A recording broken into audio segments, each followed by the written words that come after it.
Hello दोस्तों, कैसे हो आप लोग। स्वागत है आपका सोल एंड 2 की एक और न्यू वीडियो में। 3 एपिसोड्स मिस हुए हैं, इसीलिए मैं आपको फटाफट से इन 3 एपिसोड की स्टोरी को एक्सप्लेन करके बता देता हूँ। पिछले एपिसोड में हमने देखा था कंपटीशन ओवर हुआ था और युहाओ को कोर डिसाइपल के रूप में सेलेक्ट नहीं करा गया था, लेकिन इसके बाद martial soul B department Yuhao को अपने कोर डिसाइपल के रूप में सेलेक्ट करता है। फिर दोस्तों इन लोगों का न्यू सेशन स्टार्ट होता है, जहाँ पर मिस जाओ उन लोगों की फिर से क्लास टीचर बनती है और इस क्लास में कॉम्पिटिशन में सभी अव्वल दर्जे के स्टूडेंट्स एडमिट होते हैं। अब ये समय पूरे 8 महीनों तक चलता है, जहाँ पर सभी लोग अपने अपने स्ट्रेंथ को और भी ज्यादा इम्प्रूव करने लगते हैं, क्योंकि इस 8 महीनों के बाद वो लोग इनर कोर्टयार्ड में जाने के लिए अपना कंपटीशन देंगे। Yuhao martial soul B department में बहुत मेहनत कर खुद से अपना मशीन भी बनाना स्टार्ट कर देता है और युहाओ की मेंटल एबिलिटी की रेंज भी काफी ज्यादा बढ़ जाती है। पर अभी भी युहाओ के पास सिर्फ एक ही सोल रिंग है और 3rd ईयर में जाने के लिए युहाओ को एटलीस्ट 2 सोल रिंग की जरूरत है। जिसके बाद 8 महीने पूरे होते हैं और विंटर वेकेशन स्टार्ट होता है। पर इस वेकेशन में टीचर्स सभी स्टूडेंट्स को ये कह देते हैं कि सभी लोगों को अपने सोल रिंग को अपग्रेड करना होगा, लेवल 20 को क्रॉस करना होगा। वैंगडोंग और युहाओ के बीच की बॉन्ड और भी ज्यादा स्ट्रॉन्ग हो गई है। पर वैंगडोंग अब अपने घर चली जाती है और हमारा युहाओ अपने बीच तियांग मैंग के साथ अपने दूसरे सोल रिंग को पाने के लिए उसके सजेशन के अकॉर्डिंग नॉर्थ में एक बहुत ही ज्यादा बर्फीले जगह पर पहुंच जाता है। यहाँ तियान मैंग युहाओ को एक उससे भी ज्यादा स्ट्रॉन्ग सोल बीस्ट देने वाला है। युहाओ बहुत मुश्किल से उस स्कॉर्पियन बीस्ट के पास पहुंचता है, जिसकी सोल एज 60 मिलियन साल पुरानी है। ये स्कॉर्पियन क्वीन है। तियान मैंग की मदद से वो लोग स्कॉर्पियन क्वीन को युहाओ से बॉन्डिंग करने के लिए मना लेते हैं और युहाओ भी अपने स्ट्रेंथ का अच्छा प्रदर्शन करता है और आखिरकार युहाओ के पास सिल्क वार्म के साथ साथ स्कॉर्पियन क्वीन की भी स्ट्रेंथ आ जाती है। तो finally Yuhao 2 soul ring gather कर लिया है और अब वो वापस अपने एकेडमी लौटेगा। अब आगे एपिसोड शुरू होती है। हमें युहाओ को दिखाया जाता है जो कि फाइनली अपने सी ऑफ कॉन्शियसनेस से बाहर निकल गया है। हम इसकी बॉडी में इसके new martial soul scorpion martial soul का छाप देख सकते हैं, जिसकी वजह से अब इसकी बॉडी में एक्सट्रीम कोल्ड से लड़ने की ताकत भी आ गई है। तियांग मैंग की आवाज सुनाई देती है जो कह रही है, इसके अलावा तुम्हारे साथ स्कॉर्पियन क्वीन का इंटीग्रेशन प्रोसेस हुआ है। मेरी पावर की मदद से अब तुम्हारा खुद का मार्शल सोल का एज 400,000 ईयर्स हो गया है। जिसके बाद हमें फिर से एक बार युहाओ के सी ऑफ कॉन्शियसनेस को दिखाया जाता है। युहाओ काफी ज्यादा खुश है, अपने सारे मार्शल सोल को देख रहा है। आइस एम्परर वहाँ पर आती है, कहती है, युहाओ अब मैं तुम्हारी बॉडी के अंदर हूँ, इसीलिए मेरी सोल अब तुम्हारी सोल से इंटीग्रेट हो गई है। मेरी बात सुनो, मैं तुम्हारी बॉडी की सोल एनर्जी कंज्यूम कर रही हूँ, इसीलिए अब तुम भी मेरी सारी एबिलिटीज को यूज कर पाओगे। पर इन एबिलिटीज में से मैं तुम्हें कुछ 4 टॉप एबिलिटीज के बारे में बताती हूँ। इन 4 में से 2 सोल रिंग स्किल्स हैं। पहला आइस एम्परर ग्लो, जो कि तुम्हारा मेन अटैक होने वाला है। दूसरा आइस एम्परर सील्ड, जो कि तुम्हारे बॉडी को एक मेन डिफेंस प्रोवाइड करेगी। सो दोस्तों, अभी तक युहाओ जिस भी एबिलिटीज को लैक कर रहा था, आइस एम्परर के साथ इंटीग्रेट करने से उसकी सारी ये कमजोरियां दूर हो जा रही है। बाकी के जो 2 स्किल हैं वो 2 सोल बोन स्किल हैं। ये दोनों स्किल डोमेन सोल स्किल और सर्जिंग पावर युहाओ को एक अटैक सोल स्किल प्रोवाइड करेंगे। ये चारों ही एक्सट्रीम आइस एट्रीब्यूट हैं और इसकी मदद से युहाओ आइस एट्रीब्यूट में सबसे ज्यादा सुपीरियर बन जाता है। युहाओ ये बात जानकर कि उससे अब आइस एट्रीब्यूट में कोई भी कम्पीट नहीं कर पाएगा, बहुत ही ज्यादा खुश हो जाता है। पूछता है, आइस एम्परर मुझे बताइए, क्या आपकी सोल स्किल तियान मैंग के मिलियन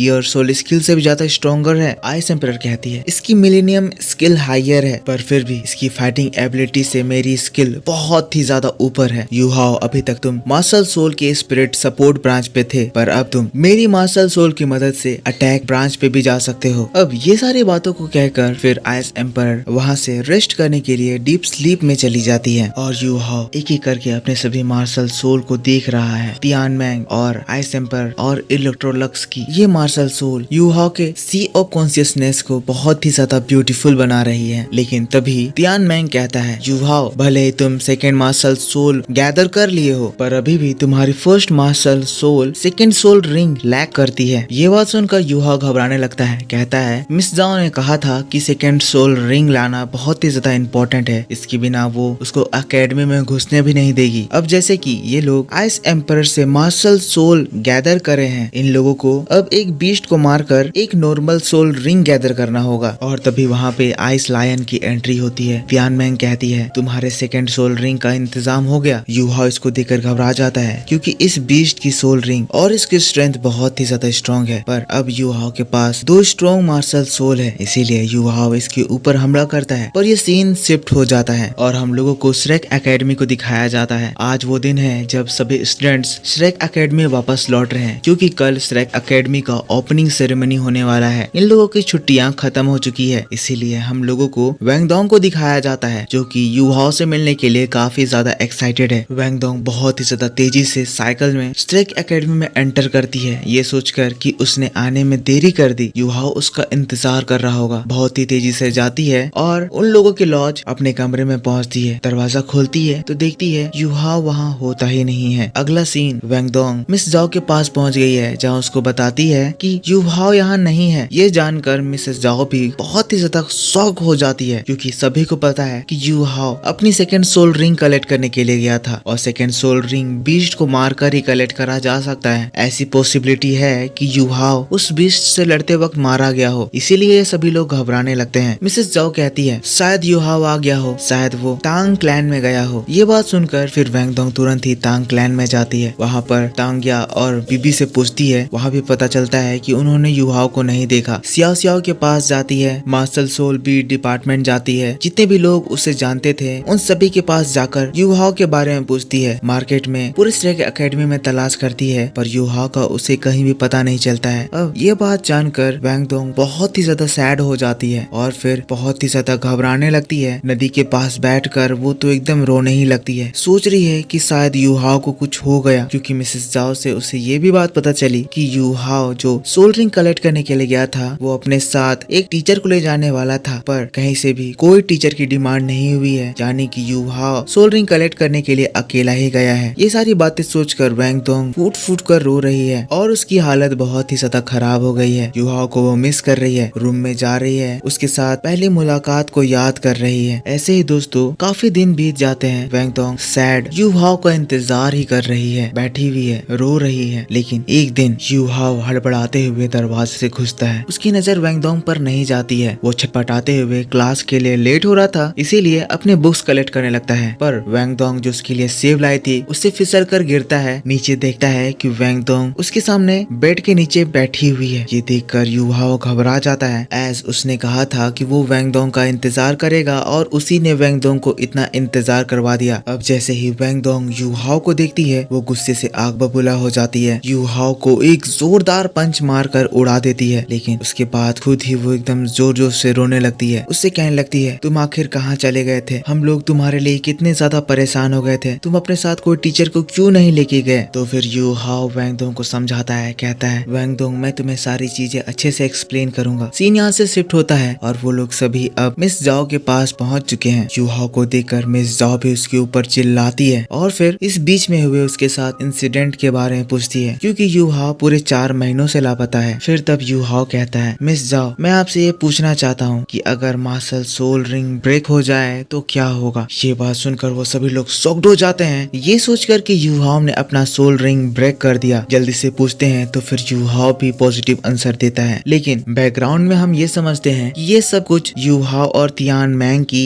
एक प्लानिंग है, जहाँ यू हाओ उन लोगों से झूठ बोल रहा है कि उसका सोल रिंग ब्रेक हुआ और एक कहानी बिल्ड करेगा जिससे इन लोगों को यू हाओ के मार्शल सोल के बारे में और उसके न्यू सोल रिंग के बारे में पता ना चले। फिर यू हाओ अपनी कहानी बताना शुरू करता है, कहता है मैं यहाँ से नॉर्थ में एक बहुत ही ज्यादा आईसी एरिया में पहुंच गया था, ठिठुरते हुए वो किसी तरह सरवाइव कर रहा था। इसके पीछे का रीजन यू हाओ एकेडमी में अपने पावर को बढ़ाने के लिए कल्टीवेशन कर रहा था, तो गलती से उसने अपने मार्शल सोल रिंग को ब्रेक कर दिया। इसी वजह से वो एकेडमी छोड़कर भाग रहा था, पर उस आईसी एरिया में फंसकर वो एक शेल्टर में बेहोश हो गया। पर जब उसकी आंख खुली उसने देखा कि उसकी मार्शल सोल रिंग रिपेयर हो गई है और उसके सामने एक स्कॉर्पियन बीस्ट है जो कि मरा हुआ है। अब इसकी ये बात को सुनकर फिर मिस जाओ ही आगे की कहानी प्लॉट कर देती है, कहती है ऐसा इसीलिए हुआ होगा क्योंकि वो बीस्ट मरने से पहले तुमसे अपनी मार्शल सोल को इंटीग्रेट कर ली। सो नाउ यू हाओ की प्रॉब्लम टोटली फिक्स हो चुकी है। तियान मैंग कहता है इंसान बहुत ही ज्यादा अजीब है, हम लोगों ने झूठ कहा और इन लोगों ने इन्हें कितनी अच्छे से सच मान लिया और इसको एक और बढ़िया कहानी बना दी। अब दोस्तों ये लोग यू हाओ को अपने न्यू सोल स्किल को दिखाने को कहते हैं, जहाँ यू हाओ अपने आइस एट्रीब्यूट को शो करता है, जिसको देखकर ये सभी लोग शॉक्ड हो जाते हैं। यू हाओ के पीछे उसका स्कॉर्पियन जिसको देखकर ये लोग समझ जाते हैं यू हाओ के पास अब स्ट्रॉम अटैक ब्रांच की भी पावर आ गई है। फिर उसके बाद यू हाओ और वैंग डोंग का पेट जोर से गुड़गुड़ाता है और फिर वो लोग वहाँ से खाने के लिए निकल जाते हैं, क्योंकि यू हाओ ने इन लोगों को काफी ज्यादा परेशान किया। Xiao Xiao Wang Dong you हाओ को एक हफ्ते तक इसके पनिशमेंट में इन लोगों को खाना खिलाने को कहते हैं और ये लोग कैंटीन एरिया में पहुंच जाते हैं, जहाँ पर सियाओ सियाओ बहुत बढ़िया बढ़िया चीजें ऑर्डर करती है। वहाँ से ये लोग खाकर निकल ही रहे थे, तभी यू हाओ का स्टेप ब्रदर, यू हाओ का सबसे बड़ा दुश्मन, उसके सामने आ जाता है। अब यहाँ ये लोग आकर यू हाओ का मजाक उड़ाने लगते हैं। ये कैट गर्ल यू हाओ से कहती है, तो आखिर तुम यहाँ अभी भी क्या कर रहे हो? मुझे पता है तुम्हें अभी भी सेकंड सोल रिंग नहीं मिली है और इसीलिए तुमने एकेडमी की ओपनिंग सेरेमनी भी मिस करी। अब मिस जाओ क्या करेंगी, क्योंकि रूल के अकॉर्डिंग तो तुम्हें निकाल दिया जाएगा। ये लोग उन लोगों की बेइज्जती करने लगते हैं। तो फिर वैंग डोंग उन्हीं का मजाक उड़ा देती है, कहती है हम लोग इस एकेडमी के कोर डिसाइपल हैं। यू हाओ मार्शल सोल बीट का कोर डिसाइपल है, इसीलिए हम लोगों को कुछ अलग सी स्पेशल छूट मिलती है जो कि तुम जैसे गरीबों को नहीं पता चलेगा। ये बात सुनकर फिर यू हाओ का ये भाई उन लोगों के ऊपर हमला कर देता है और वैंग डोंग उससे टकराती है। यहाँ इसकी ताकत और भी ज्यादा खतरनाक हो गई है और इसीलिए सियाओ सियाओ को भी बीच में आना पड़ता है, पर सियाओ सियाओ को तो वो बहुत ही आसानी से हरा देता है। इसके बाद वो यू हाओ का मजाक उड़ाने लगता है, तो फिर यू हाओ अपनी ताकत का एक ट्रेलर उसे दिखाता है, जहाँ वो सियाओ सियाओ के उस वेसल को पकड़ता है और फिर उसको अपने सेकंड सोल रिंग की ताकत दिखाता है, जिससे इन सभी लोगों को ये रियलाइज होता है कि यू हाओ की ताकत पिछले बार से और भी ज्यादा बढ़ चुकी है। अब ये चीज देखकर वो बंदा यू हाओ को अगली फाइट के लिए चैलेंज करता है। और दोस्तों बस इसी बात के साथ सोल एंड 2 का ये एपिसोड इसी जगह पर खत्म हो जाता है। तो मेरे दोस्तों आप मेरे को बताओ कि आपको ये वीडियो कैसा लगा। वीडियो पसंद आया है तो जरूर से एक लाइक करना। मैं आपके लिए इसका नेक्स्ट एपिसोड का trailer explanation and then novel explanation भी जरूर करूंगा। इसके लिए आपको इस चैनल को सब्सक्राइब करके रख लेना है। वीडियो बहुत जल्द आएगी, तो मैं मिलता हूँ आपसे नेक्स्ट वीडियो में। तब तक के लिए take care, bye bye and thanks for watching.